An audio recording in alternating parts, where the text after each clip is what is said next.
Welcome to another episode of Creative Cooking. I'm your host, David Santos. And today we're going to make a feta cheese and spinach egg bake. What? Yeah, that's right. And it's very good and it's very easy to do. So stick around. So you'll want to start by taking some spinach that you've washed and rinsed. And there's two reasons for that. You want to wash the spinach, obviously, but you also want that extra water for when you wilt this spinach. We're not going to boil it or steam it. We're going to wilt it. And I'll show you how that's done in a minute. This is 9 ounces of spinach. If I could have found baby spinach, I would have bought that instead. But you know how it is in the markets right now. It's hard to find anything. So, yeah, this will work just fine. I've done this recipe with baby spinach and with regular spinach, just like you see here. So we'll finish this up and get on to the next step. This is 2 large, very large cloves, about 4 cloves of garlic, and you just want to prepare those. Just crush them. Ouch! Ouch! And give it a nice chop. If you have a garlic press, you can do that, or you can use the garlic puree. Today, I'm just going to chop it up. I like it a little on the chunky side. Okay, and that's pretty much it for the garlic. Okay, next you want to heat up a pan with about just under a tablespoon of olive oil. The rest is going to go into the pipe. Whoop, a little more, right there. And the rest will go into this pie pan. That's 1 tablespoon. Get that pan nice and hot. Ouch! And the garlic, give it a quick stir. You don't need to cook the garlic, you just want to take the raw edge off of it. It'll finish cooking with the spinach. And again, I'm using a non-stick pan here, but you can use any pan you like. Okay. And then we'll go ahead and start throwing in the spinach. Turn that heat down though, you don't want to burn it.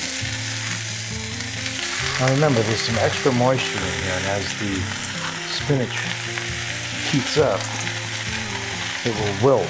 And that's really what we're trying to achieve here. We're not trying to cook the out of it, we just want to wilt it. So put the cover on that, get it started, stir it every now and again, and I'll show you what it looks like when it's done. Alright, it's been a few minutes. I've uncovered this, and you can see that the spinach has pretty much wilted down. And that's as far as we want to take it. And the next thing we want to do is to squeeze the liquid out. Okay? Squeeze most of that liquid out. I'm going to go ahead and put this in a strainer, and I'll press out as much of the liquid as I can, and I'll be right back. Alright, so now we have 8 eggs here. I'm going to beat them really well.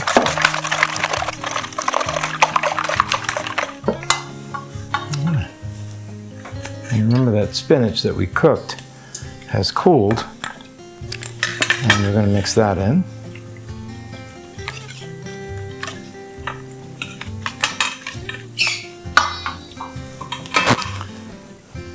About a half a teaspoon of salt.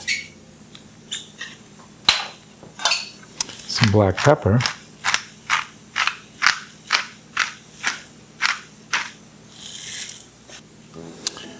a little bit of cayenne, not too much. Oh, a little more. We're on a diet. Ooh, too much.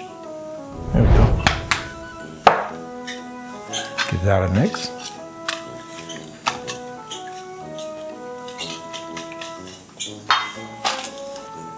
Add the feta cheese.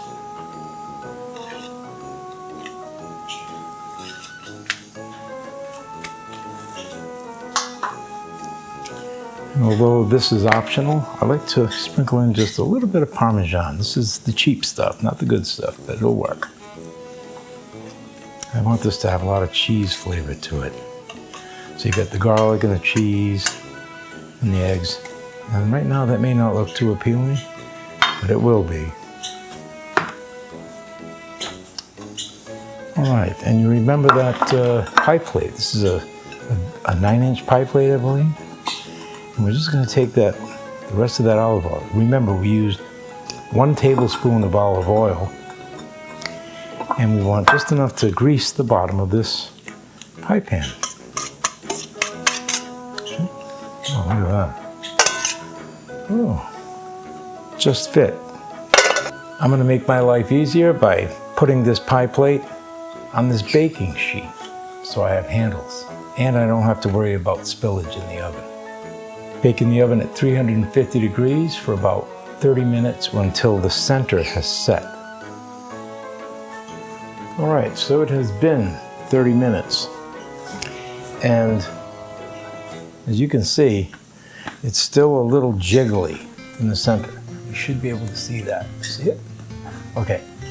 So what you want to do now is shut the heat off and put this back in the oven for about 5 to 10 minutes and check it again. All right, so it's been 10 minutes and the oven was off all that time. You can see the residual heat. No more jigglies. See it? The residual heat took care of cooking the center. It's no longer gelatinous, so to speak. So it's fully cooked.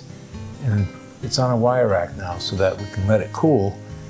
And then once it's cool, I'll show you how to serve it. All right, so I put this outside to cool because it's very cold outside, colder than the freezer. And I'll show you how to do this. See, just cut along that edge. And what we want to do with this is make 8 pieces. And the thing about this is that 8 pieces will equal 150 calories per piece. You can see it's still a little damp in the center there, but that's normal. Okay. And I like to pre-cut so I can just put it in the refrigerator and take it out when I want to eat it. Okay. Let's take a look at what this looks like inside.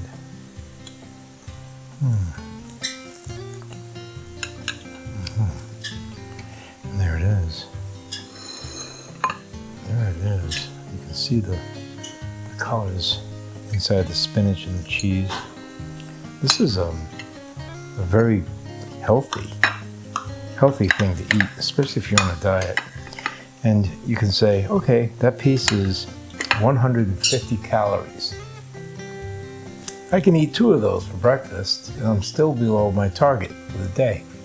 For breakfast, anyway. Breakfast is usually about 400 calories.